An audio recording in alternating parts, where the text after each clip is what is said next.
సాధారణంగా జీవితంలోనైనా, పోటీలోనైనా, ఆటల్లోనైనా, రాజకీయ రంగంలోనైనా గెలిచిన వాడికి సత్కారాలుంటాయి, సన్మానాలుంటాయి, పూలదండలుంటాయి. ఓడిన వాళ్ళకి చీత్కారాలుంటాయి, అవమానాలుంటాయి. ఇది సాధారణంగా జరిగే విషయం. అయితే ఓడినవాడు బాధతో, నిరాశతో, నిస్పృహతో పక్కన ఉంటే, గెలిచిన వాడు సంతోషంతో ఉంటాడు. కానీ ఆ సంతోషం అనేది నెత్తికెక్కితే ఏ విధంగా ఉంటదో ఇప్పుడు మనం చూస్తా ఉన్నాం.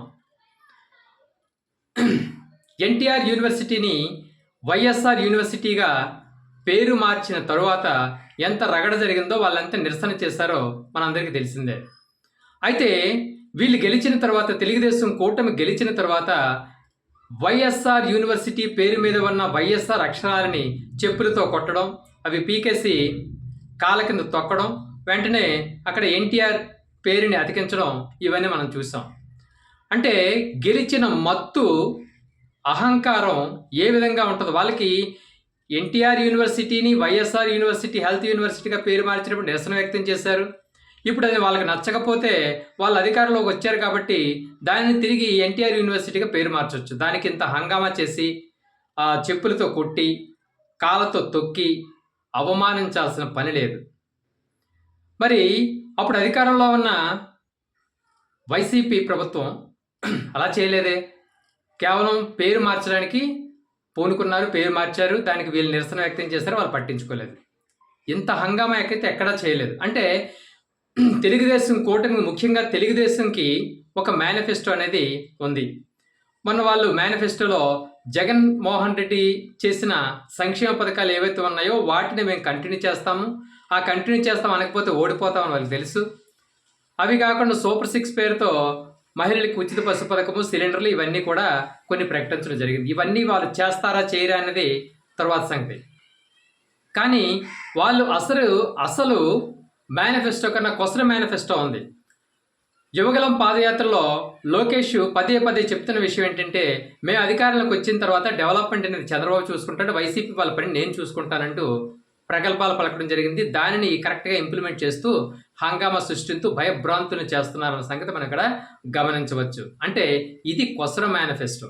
అసలు మేనిఫెస్టో అనేది మాయం చేసేస్తారు, దాని గురించి పట్టించుకోరు. కొసర మేనిఫెస్టో మాత్రం అమలు చేస్తారన్న సంగతి మనకి తెలుసు. ఇక్కడ గెలుపు మత్తు నెత్తికెక్కిన తరువాత ఎంతటి వాళ్ళకైనా ఆ మత్తు దించే అవకాశం ప్రజలకు ఉంది. ఆ మత్తుని మళ్ళీ ప్రజలే దించుతారు. ఇక్కడ మనం చెప్పుకోవాల్సిన విషయం ఏంటంటే, ఈ వీడియోలో జగన్మోహన్ రెడ్డి గారి గురించి మనం చెప్పుకుందాం. ఇప్పుడు ఎవరైతే మేము గెలిచేసామని చెప్పేసి మీసాలు తిప్పుతూ తొడగొడుతున్నారో వాళ్ళ ఒక విషయం గమనించుకోవాలి. ఒక ముగ్గురు కలిసి ఒకరి మీదకెళ్ళి గెలిచేసామని తొడగొట్టుకోవడం మగతనం అవుతుందా? ఒక్కడి మీదకి ముగ్గురు వెళ్ళి గెలిచేసాం మేము అని తొడలు కొట్టుకోవడం మగతనం అవుతుందా?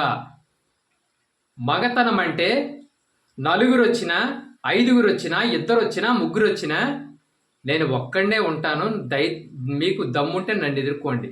అది ఓడినా గెలిచినా సర్వసాధారణం. అది మగతనం. అంతేగాని ఒక్కరి మీదకి 3 వెళ్ళిపోయి మేము గెలిచేసాము తొడలు కొట్టి మీసాలు కొట్టుకోవడం అది మగతనం అనిపించుకోదు, ఆడతనం అనిపించుకుంటుంది. అయితే ఇక్కడ గెలుపు మీద చాలా సందేహాలు వ్యక్తమవుతున్నాయి. అది వేరే వీడియోలో మనం చెప్పుకుందాం. ఇలాంటి గెలుపు మీరు కాదు. ఇలాంటి గెలుపుని చేసుకోవాలనుకుంటే, మతలబులు చేసి గెలవాలంటే మీరే నిల్చోవసరం లేదు. మూలన కూర్చున్న ముసలమ్మను తీసుకొచ్చి పలానా పార్టీ తరపున నువ్వు నిలబడు అని చెప్పేస్తే ఆమె గెలిచేస్తుంది. ఎందుకంటే మతలబులు చేస్తాం కాబట్టి మనం. ఆ మతలబులు ఏ విధంగా జరుగుతున్నాయో, ఏ విధంగా జరిగాయో దానికి సాక్ష్యాలేంటో నెక్స్ట్ వీడియోలో మనం చెప్పుకుందాం. అయితే ఇక్కడ ఓడిపోయిన జగన్మోహన్ రెడ్డి వీరుడు, మొనగాడు. ఓడిపోతామని తెలిసినా తెలియకపోయినా యుద్ధ రంగానికి, కథన రంగంలో దూకి ఒక్కడనే నేను, మీ ఎంతమంది వచ్చినా సరే నేను ఒక్కడనే ధైర్యంగా దూకేవాడు మొనగాడు అవుతాడు. అంతేకాదు, ఇప్పుడు ఓడిపోయిన తర్వాత కేవలం 10 సీట్లే వచ్చిన తర్వాత కూడా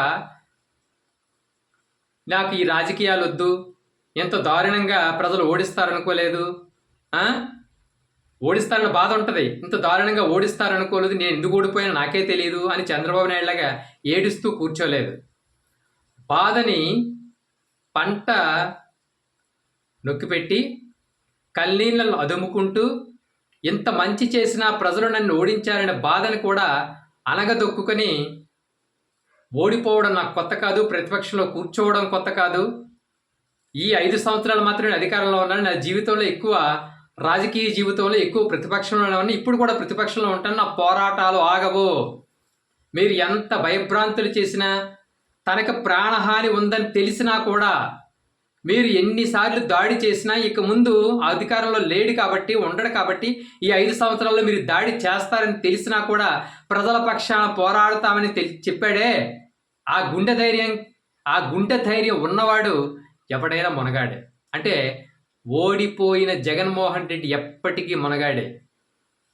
ఆయన పోరాటం ఆగదు, ప్రజల పక్షాన నిలబడడం ఆగదు, పేదవాడి పక్షాన నిలబడడం కూడా ఆగదు. అది తెలుసుకుంటే మీ అధికారం అయిన తర్వాత నిలబడుతుందేమో కానీ విర్రవీగితే మాత్రం వాత కాల్చి పక్కన కూర్చోబెడతారు ప్రజలు. అది తెలుసుకొని కళ్ళు నెత్తి మీద నుంచి ఒరిజినల్ ప్లేస్కి తీసుకొచ్చి పరిపాలన చేస్తే బాగుంటుందేమో ఆలోచించండి తెలుగుదేశం కూటమి వారు.